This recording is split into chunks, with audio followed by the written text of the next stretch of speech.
Okay, I think it should be recording now. I'm going to pull up my slides. All right.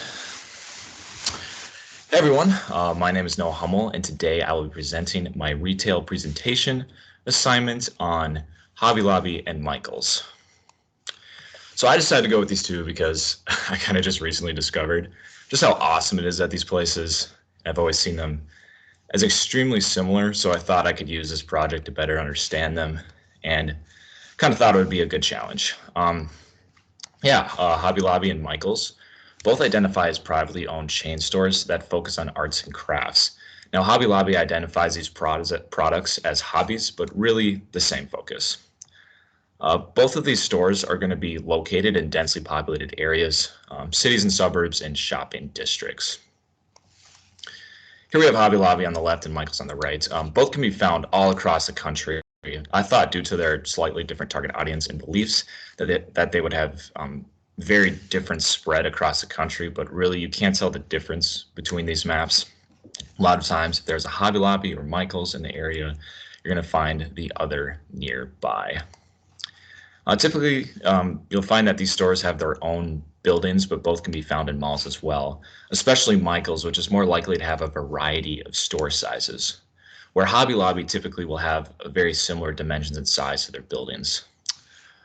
All right, so on to presentation. Now, the exterior of both these buildings are very big business, nothing really special. Both these have very similar set of colors and such. Interior-wise, though, it's very different. So the interior environment of Hobby Lobby is extremely welcoming. Hobby Lobby on the left here is designed to have a very homey, warm atmosphere. I don't think it's a coincidence that when you walk in, you're immediately faced with two different arrangements of their product offerings that just really build the atmosphere. First, they have all their floral arrangements, and I say floral, but it's all fake stuff.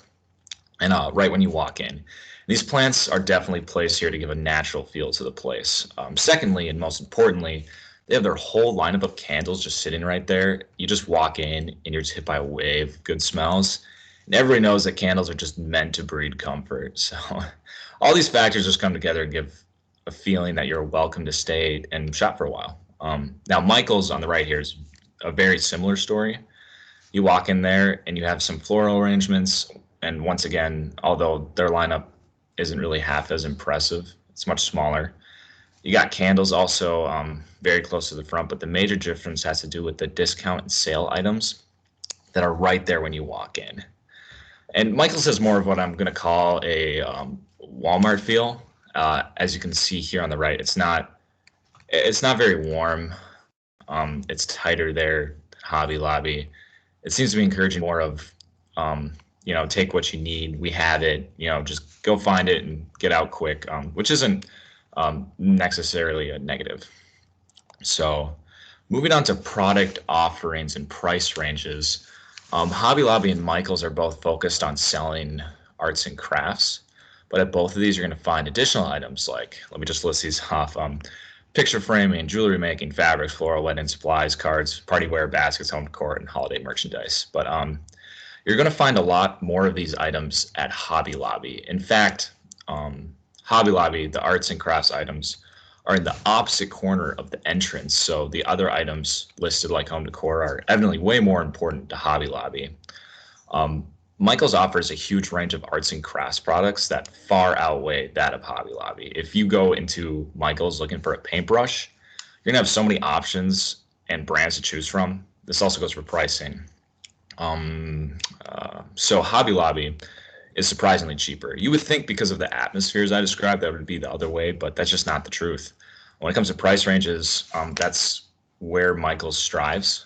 Like I said about the paintbrushes, with so many options comes so many price ranges. Like you want cheap paint, they got it. Or if you want some super fancy paint that you want to spend more money on, they got it. Hobby Lobby, on the other hand, does not have the variety. It just really has the cheaper options. All right, so promotional material for the products are virtually the same. I'm not going to dig into them much. They typically focus on the people and the environment, not exactly the product. They contain a lot of smiling faces, happy people. I pulled this image off of Hobby Lobby for an ad for their fabrics. And honestly, if you just made those like blue vest red, you could probably slap this onto Michael's website. Okay, so I'm going to conclude slash kind of summarize this by going over the three biggest differences. First is going to be that environment and atmosphere I discussed earlier. Hobby Lobby just has such a warm, inviting feel, which stands opposed to the Michaels atmosphere, which is more tight. It's full, you know, that Walmart thing I was kind of talking about. There are a lot more products and a lot more shelves. Yeah, and that brings me to my second point, which is product offering. Although both are craft stores, Hobby Lobby is built more around the additional items, such as home decor and seasonal items, whereas Michaels is very focused on arts and crafts. That's really all they do. Lastly are the prices. Hobby Lobby is going to be significantly cheaper, but Michaels will have that big variety of price range, and sometimes because of that, they kind of level with Hobby Lobby price-wise. All right, so that concludes my presentation. I tried my best to keep my personal biases out of it because I definitely have a favorite. So hopefully that didn't bleed through too much. Thank you for watching, and I hope you're inspired to go buy some arts and crafts. Let me just end this recording.